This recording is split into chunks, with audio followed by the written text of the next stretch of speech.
Bonjour et bienvenue dans Et moi alors, le podcast d'une fille qui a besoin de dire tout haut ce qu'elle pense, beaucoup trop fort.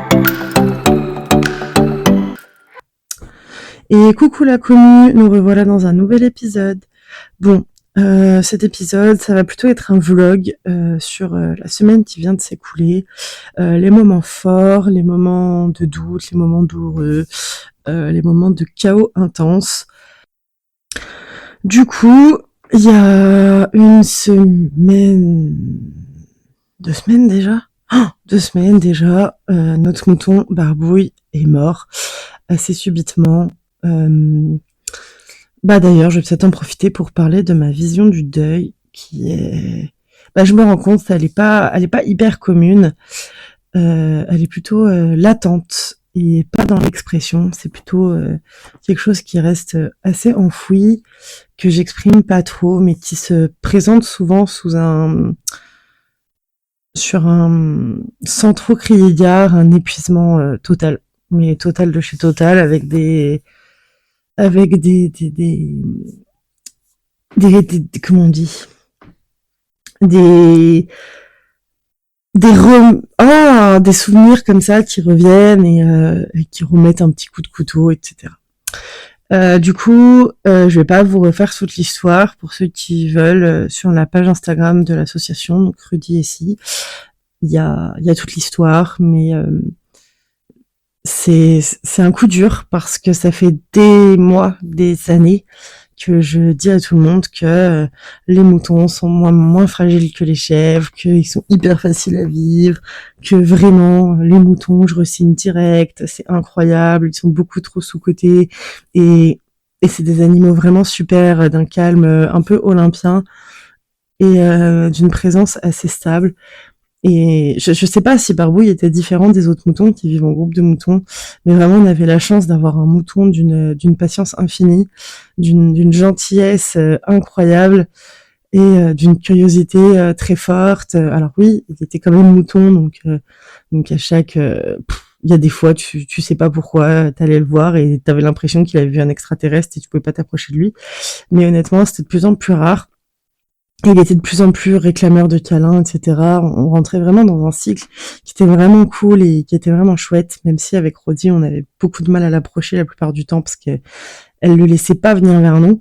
Mais les moments où on avait ce privilège d'être seul avec lui, c'était vraiment hyper intense et hyper agréable. Et du coup, j'ai beaucoup de regrets parce que on rentrait pile dans cette période où il était hyper agréable, etc. Et je me disais toujours demain il faudra que j'arrive à l'isoler de Rosie pour passer un temps avec lui. Et comme je suis la reine de la procrastination, j'ai toujours des trucs plus importants à faire à l'instant T. C'est pas que je procrastine pour rien faire, c'est que j'ai toujours quelque chose de plus important à faire à l'instant T que je juge plus urgent. Et du coup, je regrette parce qu'aujourd'hui, je me rends compte que ce qui était urgent, c'était peut-être profiter de l'instant et de passer, c'est peut-être 5 minutes à lui gratter le dos parce qu'il adorait ça, au lieu de prendre ces 5 minutes à ramasser du caca. Alors oui, il faut le ramasser le caca, mais pas au détriment des moments de qualité. Et même si là, je vous fais une belle leçon de morale que je suis censée avoir appris avec tout ça, la vérité, c'est que au quotidien, je la pratique pas du tout, cette leçon de morale. Je continue à me noyer dans des obligations, dans des corvées, alors que je pourrais juste passer du temps de qualité avec chacun d'eux, et c'est pas le cas. Et j'aurai d'autres regrets, hein, c'est sûr, mais c'est comme ça. Donc du coup, pour en revenir au deuil, là aujourd'hui, je suis dans la culpabilité que j'ai pas assez profité, que j'aurais dû kiffer chaque moment, le faire passer avant plus souvent pour lui montrer qu'il était important. Parce que, mine de rien, j'ai parfois l'impression que je lui donne autant d'importance maintenant qu'il est mort, alors qu'avant, quand il était vivant, je lui en donnais moins. Et c'est pas vrai, mais c'est le ressenti que j'ai dans ma façon de m'exprimer. Et je trouve ça pas juste parce que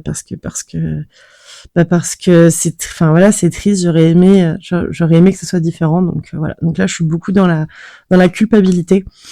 Du coup mes étapes du deuil, quand le téléphone a sonné et que le vétérinaire nous a dit qu'il pouvait plus rien faire, que l'opération se déroulait pas comme prévu, ça a été le monde qui me tombe sur la tête. Mais vraiment, je m'y attendais pas. J'étais pas préparée à ça parce que le vétérinaire était confiant, il faisait ça enfin, ça arrivait souvent. C'est une opération courante chez les béliers et les boucs. Pour lui, voilà, les reins étaient quand même en bon état. Il y avait pas de raison que ça se passe mal.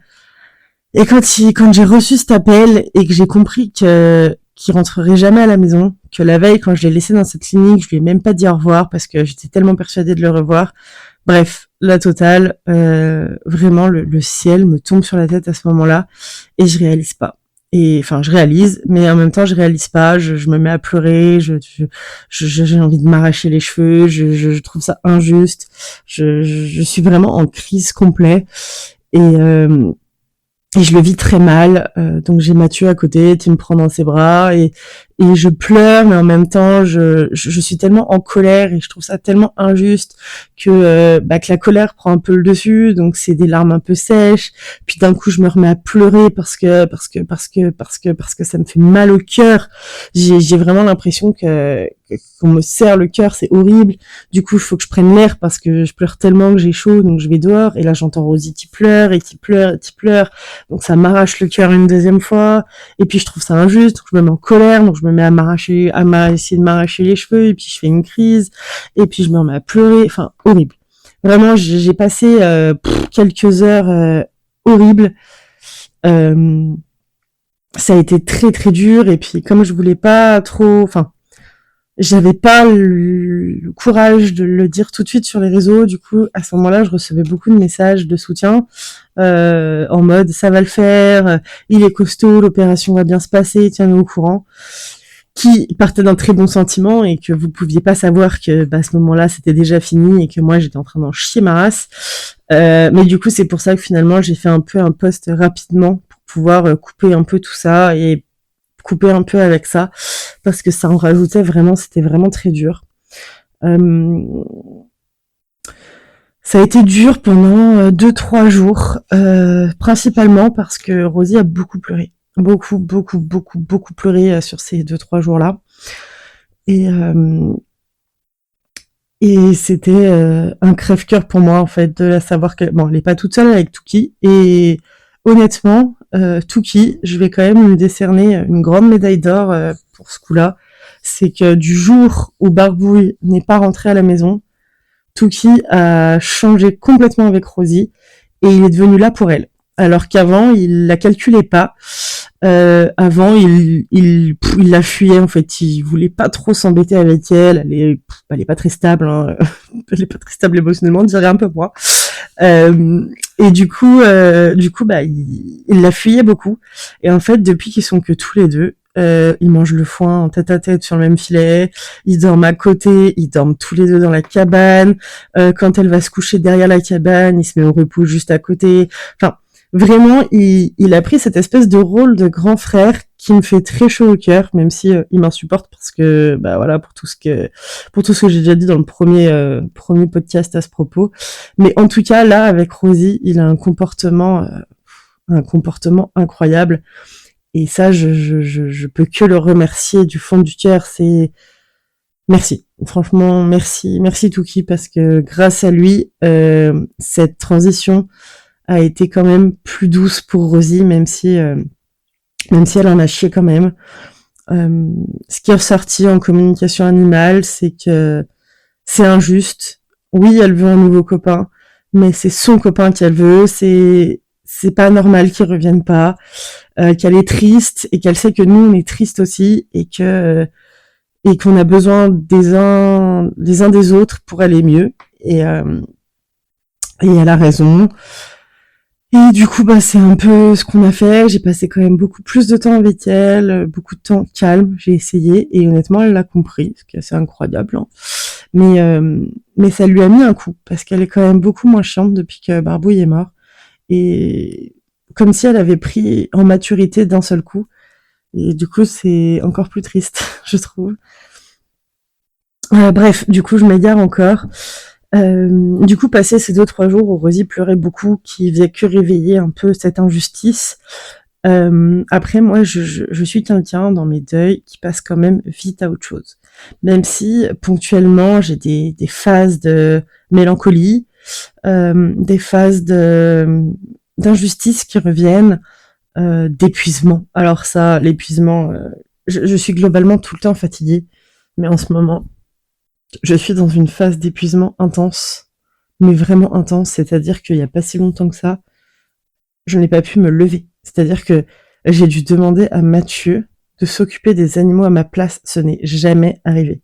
C'est-à-dire que même quand je suis malade, je me lève pour aller faire donner à manger, voir tout le monde, etc. Là, il y a quelques jours, j'ai été incapable de me lever. J'ai dû lui demander de s'occuper de tout le monde parce que je ne pouvais pas le faire. Et j'ai dormi 24 heures d'affilée à quelques heures près où je me suis levée pour aller pisser, pour boire un coup. Et puis, le soir, j'ai été obligée d'aller m'occuper des animaux parce que Mathieu était pas là. Donc, on va dire, j'ai dû dormir 22 heures d'affilée. Et je suis encore fatiguée. Je suis vraiment dans un cycle où je suis totalement au bout du rouleau. Je suis vraiment épuisée. Et, et c'est pas facile d'être épuisée à ce point au quotidien parce que j'ai l'impression de faire que de me plaindre. Je passe mon temps à dire je suis fatiguée. Mais c'est hyper profond. C'est-à-dire que quand je dis que je suis fatiguée, c'est que que tout me coûte, mais me coûte vraiment. Rien que parler, dire bonjour ou quoi, ça me coûte. Là, enregistrer ce podcast, ça me coûte beaucoup. Mais je voulais absolument l'enregistrer, déjà pour qu'il y en ait un de prêt pour la semaine prochaine, j'avoue, et aussi parce que j'ai trouvé cette semaine assez compliquée avec des montagnes russes et j'avais envie de garder une trace, mais ça me coûte. Voilà, c'est vraiment. D'ailleurs, il sera peut-être pas très long parce que vraiment, ça devient difficile pour moi. Donc voilà. Et ça, je pense que c'est une conséquence du deuil. C'est également une conséquence de tout le côté organisationnel derrière. Donc, c'est-à-dire l'argent pour payer la facture du veto, qui est très conséquente malgré tout. Et je trouve que avoir une facture veto à payer d'un montant conséquent, c'est-à-dire qu'on n'a pas tous les jours dans notre portefeuille comme ça en claquant des doigts, alors que l'animal ne rentre pas à la maison, c'est d'une violence inouïe. Vraiment, je trouve ça.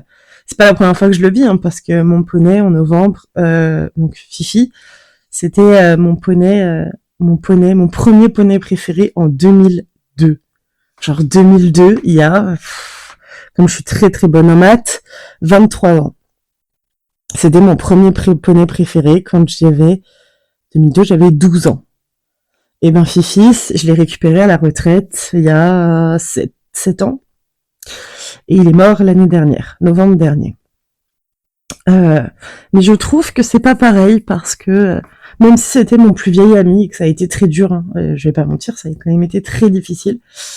Le deuil est différent parce que je m'y attendais, parce que c'était un poney de 31 ans, parce que même s'il allait très bien et qu'il avait jamais eu de problème de santé, ça reste un poney de 31 ans.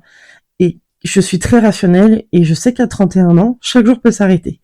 Donc même si ça a été très dur, eh ben j'ai pas de problème avec le fait que ça s'arrête parce que il avait bien vécu, on avait passé des bons moments, même si j'aurais aimé que ça dure plus longtemps évidemment, mais c'est dans la logique des choses de mourir quand t'es vieux.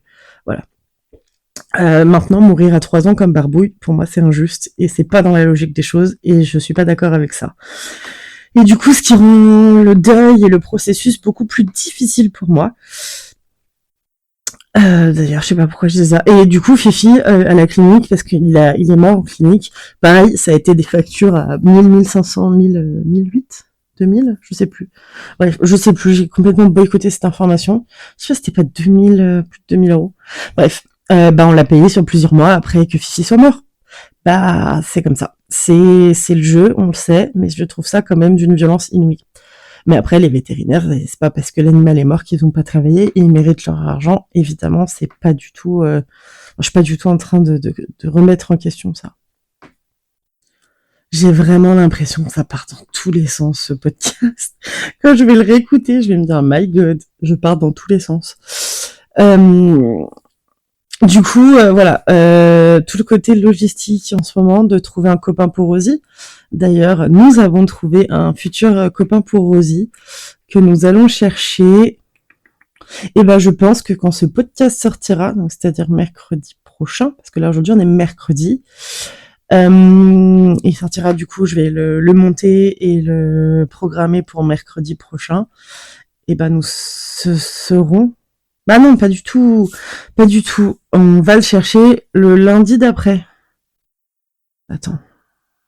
Oui, c'est ça. Donc non, donc en fait dans le podcast je vous spoil. Bref, on a trouvé un jeune bouc de quelques mois, 4-5 mois, un truc comme ça, dans un élevage laitier d'une copine Instagram à moi, qui nous donne un jeune bouc. Alors pourquoi un bouc et pourquoi jeune? Alors jeune pour qu'il s'adapte avec plus de facilité à Rosie et sa façon de communiquer, qui n'est pas très chèvre. Et pourquoi un bouc et pas une chèvre? Déjà parce que les boucs sont de la perte en élevage laitier, donc c'est beaucoup plus. Donc on est sur un espèce de sauvetage quand même, parce que les boucs c'est de la perte, bien que Marion soit très respectueuse de ses animaux, et c'est aussi pour ça qu'on va faire autant de routes pour aller chercher ce jeune bouc. Et quelque part, c'est quand même la réalité du laitier. Hein. C'est comme ça. La plupart, en tout cas les bons élevages laitiers, essayent quand même de replacer leurs boucs dans des familles aimantes pour compagnie ou pour élevage peut-être. Mais dans l'industrie laitier à grande échelle, le cabri est de la perte pure et dure. C'est clairement de la perte. Et donc pourquoi un bouc? Parce que on avait pris la décision depuis plusieurs mois, donc bien avant que Barbouille meure, de faire saillir Rosie. Pour que Barbouille ait la paix et que Rosie arrête de n'avoir que lui dans sa vie.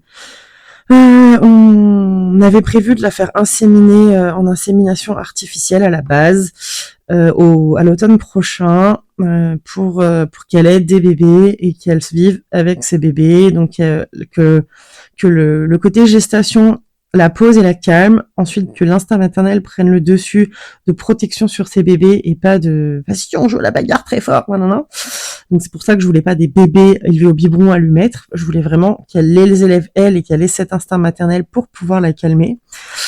Et on aurait gardé les bébés, castré les mâles et gardé les femelles, et puis voilà, ça aurait fait une joyeuse bande de petites chèvres, enfin de grandes chèvres. Donc ça c'était le projet qu'on avait pour cet automne. Maintenant le décès de Barbouille a tout remis en question parce que je refuse que Rosie soit seule avec Touki jusqu'à l'automne. C'est pas envisageable pour moi. Donc, c'est pour ça que nous allons chercher un jeune bouc. Maintenant, si Rosie ne déclenche pas de chaleur d'ici l'automne, spoil, hein, elle est en chaleur en ce moment, mais bon, après ça sera fini quand il sera là, hein, voilà.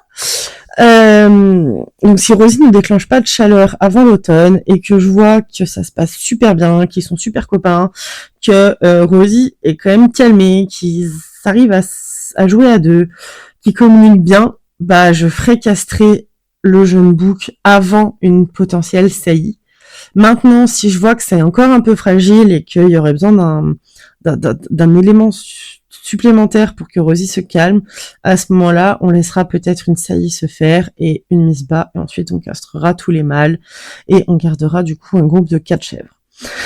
Enfin, 3 ou 4 chèvres. En fonction s'il y a 1 ou 2 chevreaux. S'il y a 3 chevreaux, on essaiera d'en placer 2, et à ce moment-là, on ne gardera qu'un, mais maximum 4 chèvres. Voilà le projet à venir pour que Rosie ait un environnement plus stable et plus adapté à elle.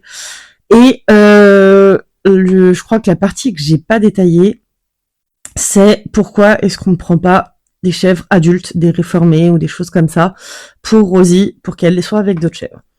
Et ben c'est très simple. J'ai échangé beaucoup avec des éleveurs de chèvres naines et de chèvres laitières qui n'ont pas du tout les mêmes caractères au vu des différents éleveurs avec qui j'ai parlé. Et comme Rosie n'a jamais vécu avec des chèvres, elle ne parle pas la chèvre, elle est très mal codée, c'est de notre faute. Il n'y a pas de problème, vous pouvez nous insulter, c'est complètement de notre faute, on a fait énormément d'erreurs. Et la première erreur, c'était de récupérer Rosie. Rosie aurait dû rester là où elle était pour être adoptée avec d'autres chèvres. Clairement, c'était une grosse erreur. Mais c'est comme ça. On peut pas revenir en arrière. L'erreur, elle est faite, elle est là. Aujourd'hui, on a une chèvre de 3 ans qui n'a jamais vu d'autres chèvres, qui ne sait pas parler la chèvre, qui ne sait pas communiquer la chèvre et qui a des gros problèmes de comportement. C'est de notre faute, mais c'est comme ça. Maintenant, c'est à nous de réparer les pots cassés et de faire en sorte que ça se passe pour le mieux pour l'avenir. Parce que 3 ans, elle est encore très jeune, elle a encore beaucoup d'années devant elle. Et moi, tout ce que je veux, c'est qu'elle soit épanouie dans toutes les années qui lui restent et que nous aussi, enfin nous et tous les autres animaux qui gravitent autour d'elle. Donc, la seule solution que j'ai trouvée, c'était celle que je vous ai exposée avant. Et pourquoi pas de chèvre adulte? Parce que Rosie ne parle pas la chèvre. Et au vu de tout ce que j'ai échangé avec des éleveurs, c'était beaucoup trop risqué pour elle et potentiellement l'autre chèvre. Ça allait se battre parce que elles allaient pas se comprendre et que c'était une combinaison très risquée. Du coup, voilà. Et idem avec un bouc adulte. On me l'a déconseillé pour les mêmes raisons. Donc voilà, et pourquoi pas de bébé biberonné à lui mettre directement, pour les mêmes raisons encore une fois, comme elle est mal codée. Oh pardon. Je baille comme si je faisais un vocal à une copine. Bon, c'était le concept du podcast, mais bon. Comme elle est mal codée, on peut pas dire qu'elle soit agressive, mais elle communique mal, quoi. Franchement, j'ai pas d'autres mots. Vraiment, elle communique très mal, donc elle est très maladroite, elle est très imprévisible. Elle aurait été capable, avec des chevreaux de 3-4 mois, de leur foutre des coups de corne et de les dégager, quoi. Et elle pourrait les blesser. D'ailleurs, c'est pour ça que le jeune chevreau, au début, ne sera pas avec elle. On va lui faire une cabane et on va le mettre à part pour qu'il puisse se voir à travers le grillage, mais du coup en contact sécurisé, pour qu'ils puissent se sentir, pour qu'ils puissent échanger des odeurs et tout ça, mais qu'ils apprennent à se connaître à travers un grillage. Et puis quand je verrai qu'ils sont souvent l'un à côté de l'autre au niveau du grillage, peut-être qu'ils se couchent l'un contre l'autre au niveau du grillage, et que le petit bouc aura grandi un peu, à ce moment-là, quand je le sentirai, je les mettrai ensemble. Bon, comme j'arrête pas de bailler, je crois que ça va être le moment pour moi d'arrêter ce vocal. En plus, je suis partie d'un vlog de la semaine, en passant par le deuil pour en finir avec Rosie. Il y a rien qui va. Je vais quand même conclure avec le deuil, parce que du coup, ça m'y a fait repenser. Comme j'ai un deuil qui semble facile en surface, parce que je fais facilement semblant, je souris facilement, c'est assez facile pour moi enfin, c'est assez facile. Je suis assez bien entraînée pour moi, pour faire semblant et camoufler vraiment très bien. Du coup, je me suis déjà pris plusieurs réflexions dans la tête, alors pas spécialement là avec Barbouille, mais plutôt avec Fifi en novembre cet hiver. Comme quoi, oh là, t'as fait ton deuil rapidement, tu devais pas l'aimer tant que ça. Et je voulais juste faire un petit aparté là-dessus parce que je trouve que c'est d'une violence énorme de dire ça, parce que le deuil, c'est quand même quelque chose de très personnel. Et chacun fait le deuil à sa façon, chacun fait le deuil qu'il veut, chacun fait le deuil de la durée qu'il veut. C'est quoi ça? Il n'y a pas une école du meilleur deuil, il n'y a pas le deuil parfait. Le deuil, c'est hyper perso. Si moi, je fais mon deuil dans moi, toute seule de mon côté, et juste, je suis épuisée, et j'ai envie de dormir, et des fois, je verse une larme, mais cachée des autres, c'est mon problème, en fait. C'est moi qui veux vivre mon deuil comme ça. Par contre, si demain, j'ai besoin de Mathieu, ou de n'importe qui, et que j'arrive pas à avancer, je le ferai. Mais en fait, pourquoi est-ce que je devrais être triste tout le temps, faire la gueule tout le temps, pleurer partout où je vais? Enfin, si c'est pas ma vision du deuil, si c'est pas ma façon d'être en deuil, pourquoi je devrais me forcer? Pourquoi je devrais me forcer à pas sourire et à pas faire semblant pour aller de l'avant?